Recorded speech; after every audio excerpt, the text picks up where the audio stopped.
Shalom, selamat sore, selamat bertemu kembali di dalam ibadah PWK tanggal 8 April 2020. Selamat sore ibu-ibu yang dikasih dalam Tuhan.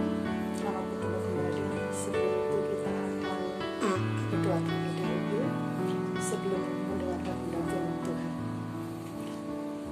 Bapa yang baik, Bapa yang penuh kasih, Bapa yang kami kenal dan kami sembah dalam nama Tuhan kami Yesus Kristus. Kembali Tuhan pada sore hari ini kami akan mendengarkan firman-Mu. Urapi hamba-Mu sehingga firman Tuhan boleh menjadi rema dalam kehidupan kami. Urapi kami anak-anak-Mu yang akan mendengarkan firman-Mu pada sore hari ini. Terima kasih Tuhan, kami sambut pemberitaan firman Tuhan hanya dalam satu nama Tuhan kami Yesus Kristus. Haleluya. Amin. Ibu-ibu yang saya kasihi di dalam Tuhan, pada sore hari ini kita akan membaca kebenaran firman Tuhan yang terdapat di dalam Lukas 10 ayat 38 sampai 42. Maria dan Marta. Ketika Yesus dan murid-muridnya dalam perjalanan, tibalah ia di sebuah kampung. Seorang perempuan yang bernama Marta menerima dia di rumahnya. Perempuan itu mempunyai seorang saudara yang bernama Maria. Maria ini duduk dekat kaki Tuhan dan terus mendengarkan perkataannya. Sedang Marta sibuk sekali melayani. Ia mendekati Tuhan dan berkata, "Tuhan, tidakkah Engkau peduli bahwa saudaraku membiarkan aku melayani seorang diri? Suruhlah dia membantu aku."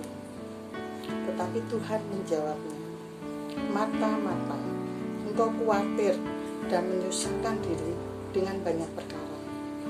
Tetapi hanya satu saja yang perlu. Maria telah memilih bagian yang terbaik yang tidak akan diambil daripadanya." Amin. Di sini ada satu kisah tentang Maria dan Marta. Ketika Tuhan Yesus dalam perjalanan, dia berkunjung ke rumah Marta. Di sana juga ada saudara Marta yang bernama Maria. Arti perjalanan Tuhan Yesus adalah Tuhan selalu berada setiap hari. Dia selalu berjalan di setiap hati kita, hati-hati orang yang percaya kepada Tuhan. Dia mengetuk pintu hati kita. Bagaimana respon kita? Apakah kita akan membuka hati kita untuk Tuhan hadir di dalam hati kita? Contohnya saja, Tuhan hadir di dalam hati kita di saat mungkin kita waktu tidur, dia membangunkan kita dan mengingatkan kita, "Ayo, bangun, berdoa." Bahkan mungkin saat kita bermain HP, Tuhan mengingatkan kita juga, "Ayo, jangan hanya buka WA, baca Alkitabnya, baca firman Tuhannya." Bagaimana dengan kita? Apa respon kita? Kita akan melihat apa yang dilakukan dengan Maria. Maria terus mendengarkan perkataan Tuhan. Apakah kita juga seperti Maria? Di saat Tuhan menegur kita, bangun untuk berdoa, buka Alkitab, dengar firman Tuhan. Apakah kita merespon seperti Maria? Kita mau mendengar perkataan Tuhan. Kita mau mencari Tuhan, membuka firman Tuhan, mendengarkan firman Tuhan di televisi atau di radio atau di YouTube atau di media mana saja. Atau mungkin kita seperti Marta, yaitu dia sibuk sekali melayani. ingin memberikan sesuatu yang terbaik untuk Tuhan. Di saat Marta tahu Tuhan akan datang, ia mempersiapkan dirinya untuk kedatangan Tuhan. Dia sibuk apa yang terbaik yang akan diberikan untuk Tuhan, karena Tuhan mau datang ke rumahnya. Contohnya saja kita, kalau kita kedatangan tamu yang istimewa, seperti kita akan kedatangan Pak Pendeta misalnya. Kemudian Pak Pendeta katakan, besok saya akan berkunjung ke tempatnya Bu Lina. Otomatis saya akan mempersiapkan apa kesukaan Pak Pendeta ya, apa yang harus saya berikan kalau Pak Pendeta besok datang ya. Bahkan rumah saya pun mungkin saya akan bersihkan, saya akan rapikan untuk menyambut kedatangan Pak Pendeta. Nah, di saat Pak Pendeta itu datang berkunjung ke rumah saya, yang saya lakukan adalah saya ingin seperti Maria mendengarkan apa yang disampaikan Pak Pendeta. Tujuan Pak Pendeta itu datang ke rumah apa. Dan yang kedua, saya juga ingin seperti Marta, yaitu mempersiapkan sesuatu yang terbaik untuk Pak Pendeta. Bagaimana dengan kita? Kalau tamu itu adalah Tuhan, Tuhan kita, Tuhan Yesus Kristus yang kita kasihi, di mana nanti kita akan sebentar lagi memperingati Jumat Agung, Paskah, dan Pentakosta. Sudahkah kita seperti Marta mempersiapkan diri kita, hidup kita yang kudus dan berkenan di hadapan Tuhan? Sikap kita, tutur kata kita, perbuatan kita sesuai dengan kebenaran firman Tuhan dan tidak mendukakan hati Tuhan. Bahkan apa yang kita lakukan boleh menyukakan dan menyenangkan hati Tuhan. Sudahkah kita seperti Marta yang mempersiapkan diri kita menyambut, memperingati Jumat Agung, Paskah, dan Pentakosta? Bahkan mungkin nanti saat kita melihat video, film di mana Tuhan Yesus disalib, kita menangis. Kita hanya bisa menangis. Tetapi di dalam perjalanan Tuhan Yesus di kayu salib, saat disisa, dia pun sudah mengajarkan kepada kita untuk tidak membalas kejahatan dengan kejahatan. Di saat ada kaum wanita yang menangisi Tuhan, Tuhan pun berkata, janganlah kau tangisi aku, tetapi tangisilah dirimu sendiri dan juga anak-anakmu. Maksud Tuhan apa? Kita sebagai seorang ibu, seorang wanita, Tuhan ingin supaya kita menangis untuk diri kita sendiri, supaya kita itu diberi kekuatan. Berdoalah, menangis itu artinya berdoa. Berdoalah, mintalah kekuatan, karena kita adalah kaum ibu. Jadilah ibu yang baik, jadilah wanita yang kuat, yang tangguh, jadi teladan bagi anak dan juga suami.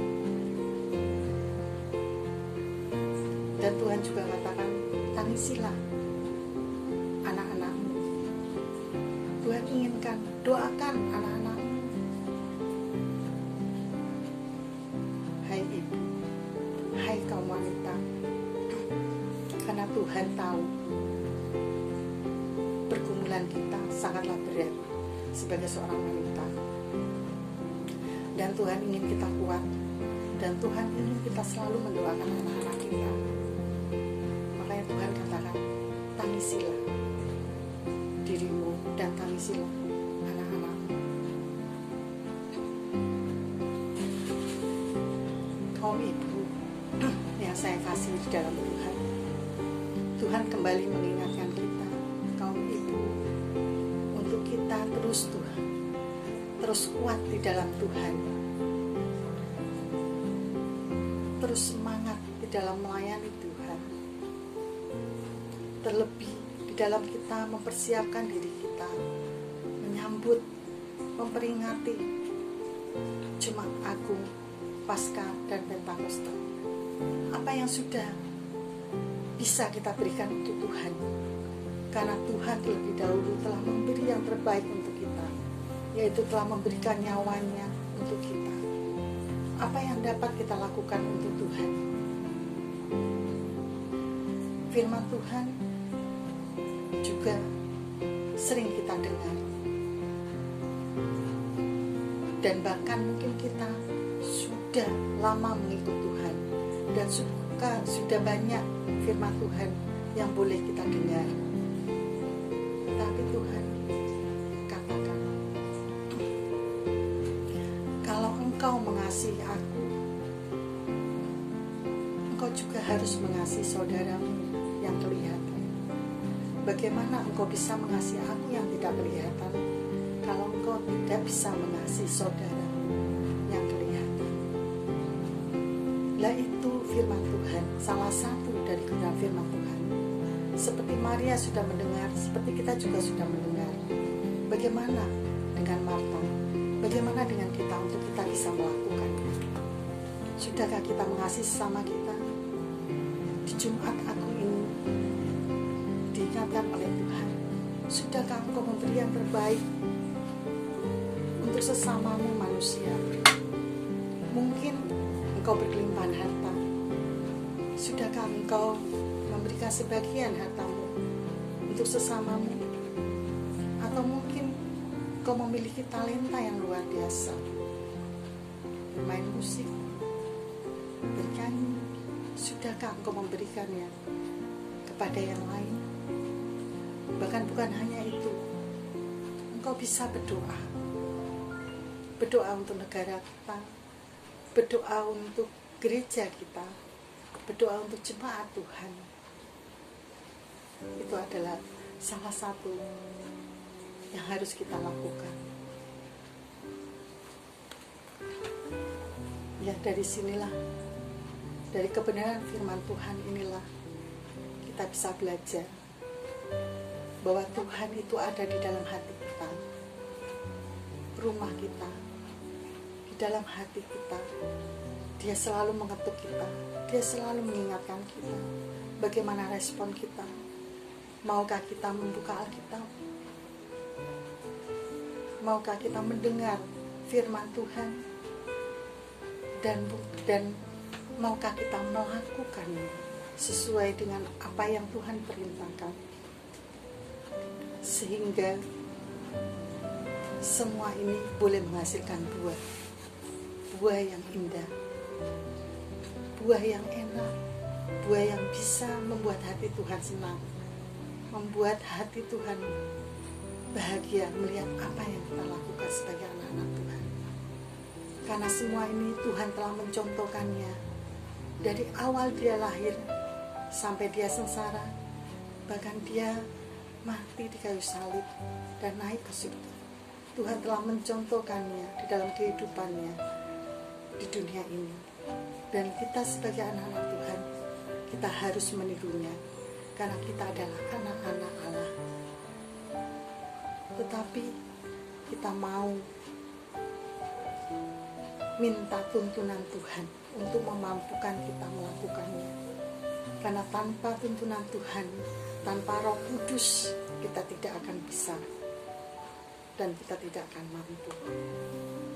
Amin. Tuhan memberkati ibu-ibu, dan biarlah firman Tuhan yang cukup sederhana ini membuat kita sebagai kaum ibu tetap semangat di dalam Tuhan, terutama di dalam keluarga. Kita boleh mengadakan ibadah-ibadah, ya, persekutuan doa keluarga bersama-sama dengan suami dan anak-anak. Dan ibu-ibu tetap semangat terus di dalam doa, mendoakan mereka semua sehingga mereka boleh diselamatkan di dalam Tuhan. Tuhan memberkati. Amin. Mari kita akan berdoa.